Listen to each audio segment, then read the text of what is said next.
Hola, ¿qué tal? Bienvenidos y bienvenidas a este podcast dirigido por los estudiantes Junior Stevens Morales Urrea y Geraldine Marín Sánchez, donde nos tomamos unos minutos para hablar de temas que nos tocan a todos. Hoy quiero que conversemos sobre algo que seguramente hemos oído muchas veces, pero que no siempre nos detenemos a pensar en serio: la inclusión social. Bueno, entonces, ¿qué es eso de inclusión social? Mira, la inclusión social no es simplemente dejar que alguien entre a un grupo o a un espacio. No es solo que estén ahí, es que realmente puedan participar, opinar, sentirse parte y tener acceso a las cosas básicas como salud, educación, trabajo, pero también al respeto y el reconocimiento por quienes son, por su cultura, por su historia. Hay un autor, Sandoval Álvarez, que lo explica muy bien. Él dice que incluir no es meter a las personas a la fuerza de una sociedad abstracta, sino que se trata de crear condiciones para que puedan vivir la vida que quieran vivir, que tenga justicia económica, pero también cultural. ¿Y qué podemos hacer nosotros desde lo cotidiano? Te cuento algo, el cambio empieza por uno mismo. No tenemos que esperar a ser políticos ni líderes reconocidos. Basta con reconocer que tenemos un rol, que no somos solo observadores. Desde lo que propone Masné, que es un autor muy citado en estos temas, ser ciudadanos activos significa que participemos en lo que pasa a nuestro alrededor, en la junta del barrio, en el grupo de padres de familia, en los espacios donde se decide algo, y que lo hagamos con respeto, valorando que el otro es diferente pero igual de importante. Eso también es desarrollo, construir juntos desde lo local, con solidaridad y con cariño por los demás. Y es que muchas veces pensamos que lo cotidiano es algo pequeño, pero ahí es donde nacen los grandes cambios. La forma en que saludamos, en que escuchamos a quienes nos rodean, o incluso a quien le damos la palabra en una conversación, puede reflejar inclusión o exclusión. Otra cosa importante es cuestionar nuestros propios prejuicios. Todos los tenemos.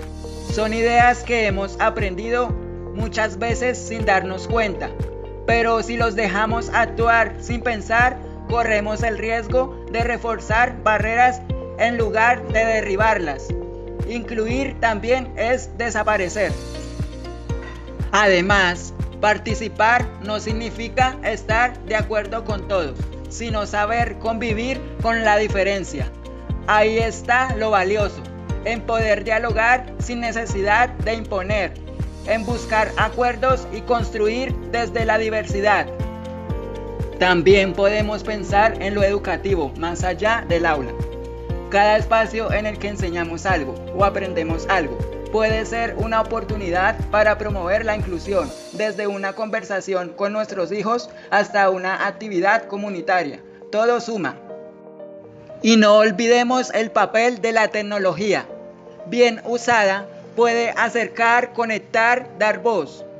Hoy más que nunca tenemos herramientas que nos permiten visibilizar realidades, generar redes y acompañar a quienes antes estaban aislados. Pero también debemos estar atentos. No toda tecnología es neutra y su uso debe estar guiado por principios éticos y solidarios. ¿Y el contexto qué? ¿Influye o no influye? Claro que sí, el contexto lo cambia todo. En Colombia, por ejemplo, aún hay desigualdad, pobreza y muchas personas que no tienen acceso a cosas básicas. Personas desplazadas, adultos mayores, mujeres cabezas de familia, entre otras. El problema es que muchas veces el sistema, especialmente desde la lógica neoliberal, hace parecer que si no triunfas es culpa tuya, como si todos partiéramos desde el mismo punto, y no es así. Por eso, necesitamos una educación que rompa esa barrera, como la que propone la UNAM. Educación que sea flexible, virtual, que llegue a donde normalmente no llega nada. Y en lo profesional, ¿qué hacemos cuando estamos en un trabajo o lideramos un equipo? Pues ahí también tenemos un papel importante. No basta con ser buena gente, hay que crear espacios donde todo tenga voz, donde no se excluya a nadie por su forma de ser, de hablar, de vestir o de pensar. Según el proyecto académico pedagógico solidario que guía la propuesta de la UNAM, nuestro rol es construir con otros, facilitar, acompañar, escuchar. Y eso se hace también en lo laboral, con pequeños saltos que van desde respetar una idea distinta hasta proponer que todos participen en una decisión. Y por último, ¿qué tiene que ver todo esto con nuestra formación como estudiantes? Muchísimo, porque la idea no es solo salir con un título, la idea es salir con una visión clara de lo que aprendemos debe servir para algo más grande, para transformar. La impronta unadista busca eso, que seamos profesionales, comprometidos con nuestra comunidad, que veamos la educación como una herramienta para hacer justicia, para crear redes, para construir colectivamente. Y entender la inclusión social es parte fundamental de eso, porque si no reconocemos al otro, si no valoramos la diferencia, entonces ¿para qué estudiamos?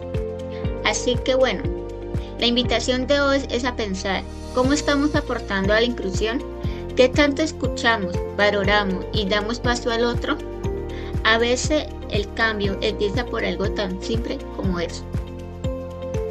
Y no podemos dejar por fuera algo esencial, la empatía, porque hablar de inclusión social también es hablar de ponernos en los zapatos del otro, de tratar de entender lo que vive una persona que ha sido marginada, estigmatizada o ignorada, y no solo entender desde la razón, sino desde el corazón.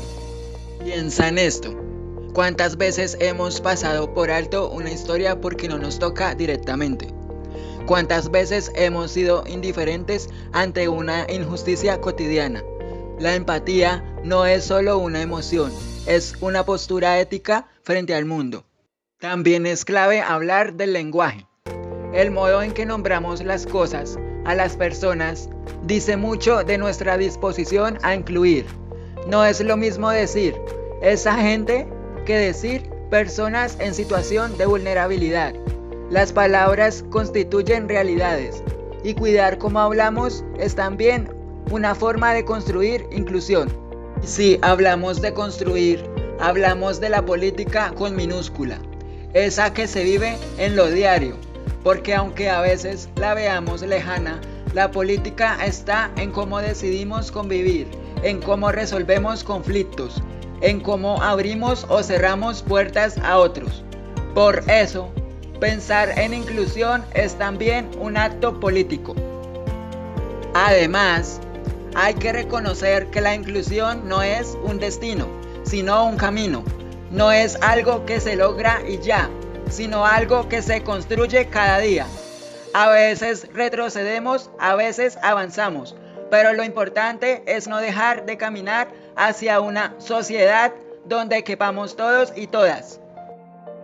La cultura también tiene un papel enorme en lo que vemos en los medios, en las redes, en las series, en la música.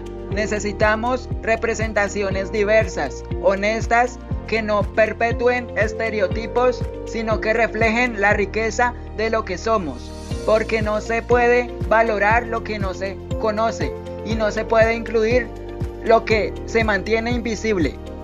Gracias, compañera Geraldine, por acompañarme en esta conversación. Nos escuchamos la próxima.